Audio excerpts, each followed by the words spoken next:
Hari itu Hasyim Asy'ari begitu kaget dengan apa yang ia saksikan. Hasyim Asy'ari yang kita bicarakan adalah sosok ulama karismatik besar di Indonesia, yakni pendiri Nahdlatul Ulama yang lebih akrab dengan sebutan Mbah Hasyim. Dalam pengajian yang dipimpin oleh Mbah Hasyim, dia mengenal satu sosok yang duduk di bagian belakang jamaah, satu sosok yang tidak kalah karismatiknya, dan itu adalah gurunya Syekhona Khalil Bangkalan. Syekhona Khalil Bangkalan adalah seorang kekasih Allah, waliullah. Saat akan pergi, ingin mengambil sendal, buru-buru Mbah Hasyim mengambilkan sendal sang guru dan memasangkannya. Kenapa Syekhona nggak bilang kalau berkunjung ke sini? Saya ke sini bukan untuk berkunjung, Hasyim. Saya di sini untuk berguru. Iya, saya ingin nyantri. Astagfirullah. Lalu Mbah Hasyim mempersilahkan gurunya Syekhona beristirahat di tempat yang sudah disiapkan, tetapi dia menolak. Syekhona meminta diperlakukan sama persis seperti santri-santri lainnya. Namun demikian Mbah Hasyim tetap saja tidak enak. Beberapa saat kemudian ia meminta salah satu santrinya sampaikan ke Syekhona untuk istirahat di tempat yang ia siapkan. Tidak lama kemudian sang santri kembali dan menjelaskan Syekhona menolak, Kiai. Aduh. Waktu makan siang kembali lagi Mbah Hasyim menyuruh santrinya untuk mengajak makan bersama. Santri kembali dan menjelaskan, Syekhona sekali lagi menolak, Kiai. Katanya minta makan bareng aja dengan santri-santri yang lain.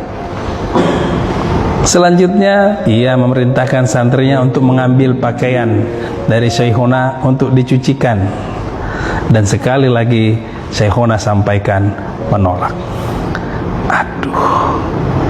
Sampai akhirnya dia memutar akal bagaimana caranya agar gurunya, ulama besar Syekhona Khalil Bangkalan mau beristirahat di tempat yang dia siapkan, makan bersama dia, dan pakaiannya diurus oleh santri-santri yang lain.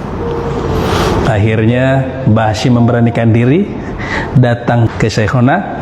Syekhona, apa benar Syekhona datang ke sini untuk nyantri? Benar.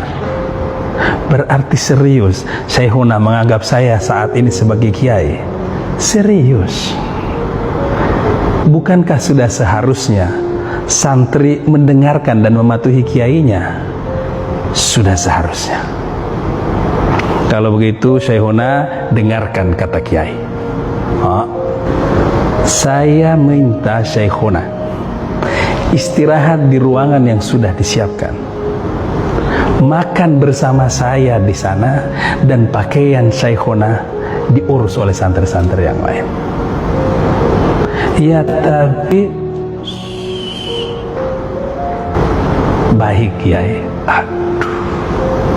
Mbah Hasyim merasa tidak nyaman, tetapi hanya dengan cara itulah akhirnya dia bisa ngakalin agar gurunya Syekhona tidak diperlakukan sama dengan santri-santri yang lain, seolah-olah menggunakan otoritasnya sebagai kiai, tetapi dengan maksud yang baik.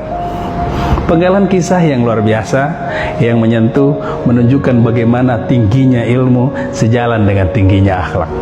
Hasyim Asy'ari adalah pendiri Nahdlatul Ulama, salah satu organisasi Islam terbesar di Indonesia, yang saat itu sudah mendapat gelar Hadratus Syekh, pengakuan yang tidak main-main atas penguasaan dia terhadap Al-Quran, bagaimana dia menghafal Kutubus Sittah dan seluruh tradisi-tradisi Islam lainnya, dan pengakuan sebagai Hadratus Syekh, Maha Guru ini bukan di Nusantara saja, melainkan di seluruh dunia. Tetapi dengan ilmunya yang tinggi itu, dia tetap begitu takzim dan hormat kepada gurunya, bahkan saat gurunya datang mengaku sebagai santri. Begitu juga sosok yang kedua, Syekhona Khalil Bangkalan. Bukan manusia biasa, seorang kekasih Allah. Tetapi bagaimana sosok sebesar itu, dia tidak merasa malu dan canggung datang berguru kepada muridnya. Ia menggambarkan salah satu ajaran Nabi yang mengatakan, utlubul ilm, tuntutlah ilmu minal mahdi ilal lahdi, dari buayan sampai liang lahat.